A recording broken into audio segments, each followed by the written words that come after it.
ರಾಜ್ಯದಲ್ಲಿ ಮೆಕ್ಕೆಜೋಳ ಬೆಳೆದ ರೈತರ ಗೋಳು ಕೇಳೋರಿಲ್ಲದಂತಾಗಿದೆ. ಸರ್ಕಾರ ಕಾಟಾಚಾರಕ್ಕೆ ತೇಯಿತ ಜೋಳ ಖರೀದಿ ಕೇಂದ್ರ. ರೈತರು ಒಳ್ಳೆ ಗುಣಮಟ್ಟದ ಗೋವಿನ ಜೋಳ ತಂದ್ರೂ ಕೂಡ ರಿಜೆಕ್ಟ್ ಮಾಡಲಾಗ್ತಿದೆ. ಹಾವೇರಿಯ ರಾಣೆಬೆನ್ನೂರು ಮೆಗಾ ಮಾರ್ಕೆಟ್ನಲ್ಲಿನ ಕೇಂದ್ರ ಖರೀದಿ ಕೇಂದ್ರದಲ್ಲಿ ಈ ಘಟನೆ ನಡೆದಿರೋದು. ಸಿಬ್ಬಂದಿಯ ನಡೆಯನ್ನ ಖಂಡಿಸಿ ರೈತರು ಪ್ರತಿಭಟನೆಯನ್ನ ನಡೆಸಿದ್ದಾರೆ. ಬೊಗಸೆಯಲ್ಲಿ ಗೋವಿನ ಜೋಳದ ಕಾಳು ಹಿಡಿದು ರೈತರು ಆಕ್ರೋಶ ವ್ಯಕ್ತಪಡಿಸಿದ್ದಾರೆ. ಒಳ್ಳೆ ಗುಣಮಟ್ಟದ ಗೋವಿನ ಜೋಳ ಇದ್ರೂ ಕೂಡ ನೆಪ ಹೇಳಿ ರಿಜೆಕ್ಟ್ ಮಾಡ್ತಿದ್ದಾರೆ. ತಮಗೆ ಬೇಕಾದವರಿದ್ರೆ ಮಾತ್ರ ಜೋಳವನ್ನ ಖರೀದಿ ಮಾಡ್ತಿದ್ದಾರೆ ಅನ್ನುವ ಆರೋಪ ಕೇಳಿಬಂದಿದೆ. ಮೆಕ್ಕೆಜೋಳಕ್ಕೆ ಸರ್ಕಾರ ಖರೀದಿ ಕೇಂದ್ರವನ್ನ ತೆರೆದಿತ್ತು. ಖರೀದಿ ಕೇಂದ್ರವನ್ನ ತೆರೆದ್ರೂ ಕೂಡ ರೈತರ ಸಮಸ್ಯೆ ಮಾತ್ರ ಬಗೆಹರಿತಾ ಇಲ್ಲ. ಕಾರಣ ಒಳ್ಳೆ ಗುಣಮಟ್ಟದ ಮೆಕ್ಕೆಜೋಳ ತಗೊಂಡು ಹೋದ್ರು ರಿಜೆಕ್ಟ್ ಮಾಡ್ತಿದ್ದಾರೆ ಅನ್ನುವ ಆರೋಪ ಕೇಳಿಬಂದಿದೆ.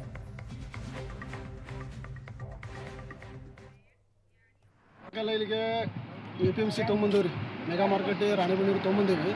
ಅವತ್ತು ನಾವು ಏನಾರು ಗೇಟ್ನಾಗ ನಿಮ್ಮ ಮಾಲ್ ನಡೀತೈತಿ, ನಿಮ್ಮ ಮಾಲ್ ನಡೆಯಂಗಿಲ್ಲ ಅಂತ ಹೇಳಿದ್ರೆ ನಾವು ವಾಪಸ್ ಗೇಟಿಂದ ಹೊರಗೆ ತೊಗೊಂಡು ಹೋಗ್ತಿದ್ವಿ. ಇವಾಗ ಬಂದುಬಿಟ್ಟು ಅಷ್ಟು ಗಾಡಿಗೆ ಮಾಯ್ಚರ್ ಚೆಕ್ ಮಾಡಿಲ್ಲ ಅವರು. ನಮ್ಮ ಗಾಡಿಗೆ ಒಂದು ಇಟ್ಟು 18 ಪ್ಯಾಕೆಟ್ ಒಳಗೆ ಹಾಕ್ಕೊಂಡಾರ. ಅದಾದ್ಮೇಲೆ ಒಂದೇ ಮಾಲ ನಂದು 1 ಎಕರೆದ 3 ಎಕರೆದ ಬೆಳೆದಿರೋ ಮಾಲ್ ಅದು. ಮತ್ತೇನು ಬೇರೆ ಮಾಲ್ ತೊಗೊಂಬಂದಿಲ್ಲ, ಏನು ತೊಗೊಂಬಂದಿಲ್ಲ. ಈಗ ನೋಡಿದ್ರೆ 1 ಇಟ್ಟು ಒಳಗೆ ಹಾಕ್ಕೊಂಡಾರ, ಇನ್ನೊಂದು ಇಟ್ಟಿಗೆ ಮಾಯ್ಚರ್ ಹೆಚ್ಚಿಗೆ ಐತಿ, 16 ಐತಿ, ಅದೈತಿ ಇದೈತಿ ಅಂತ ಹೇಳ್ತಾರೆ. ಒಂದು ಕಾಳು ಬಂಗಾರ ಆಗ್ಯಾವ ನಮ್ಮ ಕಾಳು, ನಾವು ಬೆಳೆದೇವಿ. ಮತ್ತು ಒಂದು ಕಾಳು ಡ್ಯಾಮೇಜ್ ಬರೋವ, ಫಂಗಸ್ ಬರೋವ. ಈಗ ನೀವು ಇಲ್ಲಿ ಗಾಡಿ ತೊಗೊಂಬಂದು ಎಷ್ಟು ದಿನ ಆತ್ರಿ? ಈಗ ನಾವು ಸಡ್ಡೆ ತೊಗೊಂಬಂದಿವ್ರಿ.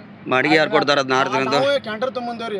ಒಂದು ನಮ್ಮ ಟ್ಯಾಕ್ಟ್ರಿ ಇಲ್ರಿ, ಒಂದು ಟ್ಯಾಕ್ಟ್ರಿ ತರಾಕ 180 ಪ್ಯಾಕೆಟ್ ಹೆಚ್ಚಿಗೆ ಹಾಕೈತಂದು ಮಿನಿ ಕ್ಯಾಂಟರ್ ಮಾಡ್ಕೊಂಡು 70 ರೂಪಾಯಿ ಬಾಡಿಗೆ ಮಾತಾಡ್ಕೊಂಡು ಇಲ್ಲಿ ಮಠ ಬಂದವ್ರಿ. ಆಲ್ಟಿಂಗ್ ಚಾರ್ಜ್ 1500 ರೂಪಾಯಿ ಕೊಡ್ಬೇಕ್ರಿ ಅವ್ರಿಗೆ. ಅದಕ್ಕೂ ಕೊಡ್ತೀವಿ. ಇವತ್ತು ಮಠ ನಿಂತೇವಿ. ಈಗ ಹೋಗಿ ಅಲ್ಲಿ ಪಳೆ ಕಚ್ಚಿದ್ರೆ ಇವ್ರು ನಾಳೆ ಔಷಧ ಇವಕ್ಕೆ ಹಾಕೋ ಸಂಬಂಧ ನಾಳೆ ಮಧ್ಯಾಹ್ನ ಮೇಲೆ ಇದು ಇಲ್ಲಿ ಇಳುಗಳು ಅನ್ಲೋಡಿಂಗ್ ಮಾಡೋದು ಬಂದ್ ಮಾಡತ್ತಾರ.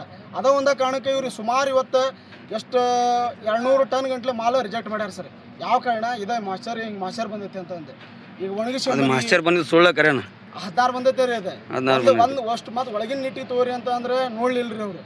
ಈಗ ಮೊದಲಿಗೆ ಇಲ್ಲಿ ಗೇಟ್ ಒಳಗೆ ನಮ್ಮ ಒಳಗೆ ಗಾಡಿ ಒಳಗೆ ಬಿಡ್ಕೊಳ್ಳೋ ಎಂಟ್ರಿ ಮಾಡ್ಕೊಳ್ಬೇಕಾರೆ ನಿನ್ನ ಮಾಲ್ ನಡೀತಿತ್ತಪ್ಪ, ನಿನ್ನ ಮಾಲ್ ನಡೆಯಂಗಿಲ್ಲ ಅಂದ್ರೆ ಹೋಗ್ಬಿಡ್ತಿದ್ವಿ ನಾವು. ಈಗ ಒಣಗಿಸ್ಕೊಂಬ ನಾವು ರೈತರೊಬ್ಬರು ಎಲ್ಲ ಡಬಲ್ ಖರ್ಚು ರೀ. ಇದು ಇಲ್ಲ ಮಾಲ್ ಸರ್ ಅದಾರ, ಅವ್ರಿಗೆ ರೊಕ್ಕ ಕೊಡ್ಬೇಕು. ಇಲ್ಲಿಗೆ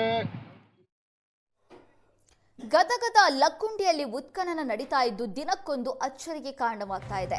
ಉತ್ಖನನ ನಡೆಸೋದಕ್ಕೆ ಸೂಕ್ಷ್ಮ ಟೂಲ್ ಹಾಗೂ ಬ್ರಷ್ಗಳು ಬಂತು. ಈಗ ಇದು ಏಷ್ಯಾನೆಟ್ ಸುವರ್ಣ ನ್ಯೂಸ್ನ ಬಿಗ್ ಇಂಪ್ಯಾಕ್ಟ್. 5-6 ದಿನದಿಂದ ಪೂರೈಕೆ ಆಗದ ಟೂಲ್ ಹಾಗೂ ಬ್ರಷ್ ಕಿಟ್ಗಳು. ಉತ್ಖನನ ವೇಳೆ ಸೂಕ್ಷ್ಮ ಅವಶೇಷ ಮೇಲೆತ್ತೋದಕ್ಕೆ ಬೇಕಾಗಿದ್ದಂತ ಕಿಟ್ಗಳು ಇವು. ಸಲಕರಣೆ ಇಲ್ಲದೆ ಪರದಾಡ್ತಾ ಇದ್ರು ಉತ್ಖನನ ಮೇಲ್ವಿಚಾರಕರು. ಉತ್ಖನನ ಕಿಟ್ ಅಗತ್ಯತೆ ಬಗ್ಗೆ ಸುವರ್ಣ ನ್ಯೂಸ್ನಲ್ಲಿ ವರದಿ ಮಾಡಲಾಗಿತ್ತು. ವರದಿ ಪ್ರಸಾರವಾಗ್ತಾ ಇದ್ದಂತೆ ಉತ್ಖನನಕ್ಕೆ ಟೂಲ್ ಕಿಟ್ ಬಂದಿದೆ. ಲಕ್ಕುಂಡಿ ಅಭಿವೃದ್ಧಿ ಪ್ರಾಧಿಕಾರದ ಅಧಿಕಾರಿಗಳಿಂದ ಕಿಟ್ ಪೂರೈಕೆ ಮಾಡಲಾಗಿದೆ. ಗದಗದ ಲಕ್ಕುಂಡಿಯಲ್ಲಿ ಹಲವಾರು ದಿನಗಳಿಂದ ಉತ್ಖನನ ಕಾರ್ಯ ನಡೀತಾ ಇದೆ. ದಿನಕ್ಕೊಂದು ಅಚ್ಚರಿ ಬೆಳವಣಿಗೆಗಳು ನಡೀತಾ ಇದೆ. ಈಗ ಅದರ ಮಧ್ಯದಲ್ಲಿ ಟೂಲ್ ಕಿಟ್ಗಳು ಕೂಡ ಉತ್ಖನನ ಕಾರ್ಯಕ್ಕೆ ಬಂದಿದ್ದಾವೆ.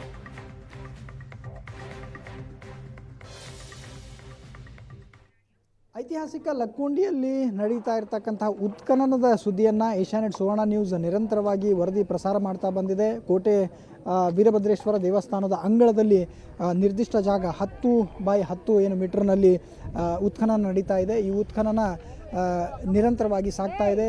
35ಕ್ಕೂ ಹೆಚ್ಚು ಕಾರ್ಮಿಕರು ಸ್ಥಳದಲ್ಲಿ ಜಮಾಯಿಸಿ ಉತ್ಖನನವನ್ನು ಮಾಡ್ತಾ ಇದ್ದಾರೆ. ಈ ಉತ್ಖನನ ಕಾರ್ಯಕ್ಕೆ ಒಂದಿಷ್ಟು ಸಮಸ್ಯೆಗಳಾಗಿದ್ದು, ಅಡೆತಡೆಗಳಿದ್ದು. ಅಂದರೆ ನಿರ್ದಿಷ್ಟವಾದಂತಹ ಅವರಿಗೆ ಟೂಲ್ಗಳೇನು ಬೇಕಾಗಿತ್ತು ಆ ಟೂಲ್ಗಳು ಇಲ್ಲ ಅಂಥೇಳಿ ಏಷ್ಯಾನೆಟ್ ಸುವರ್ಣ ನ್ಯೂಸ್ ಸುದ್ದಿಯನ್ನು ಕೂಡ ಪ್ರಸಾರ ಮಾಡಿತ್ತು.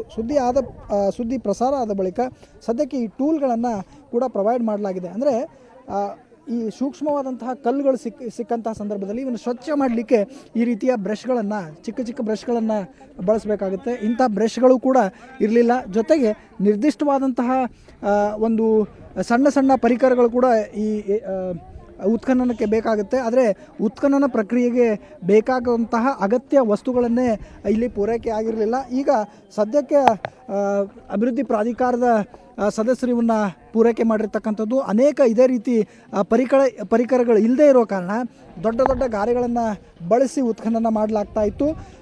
ಜೊತೆಗೆ ಈಗ ಸದ್ಯಕ್ಕೆ ಏನು ಪೂರೈಕೆಯನ್ನು ಮಾಡಲಾಗಿದೆ, ಇದರಿಂದಾಗಿ ಉತ್ಖನನ ಪ್ರಕ್ರಿಯೆ ಕೂಡ ಸಲೀಸಾಗಿ ಆಗ್ತಾ ಇದೆ.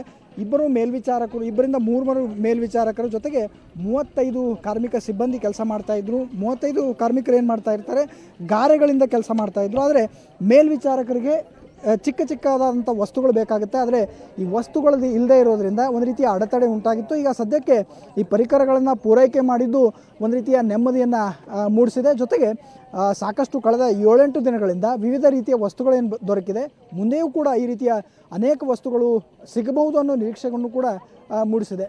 ಗದಗದಿಂದ ಕ್ಯಾಮ್ರಾ ಪರ್ಸನ್ ನೀರಾಜ್ ಜೊತೆ ಗಿರೀಶ್ ಕುಮಾರ್, ಏಷ್ಯಾನೆಟ್ ಸುವರ್ಣ ನ್ಯೂಸ್.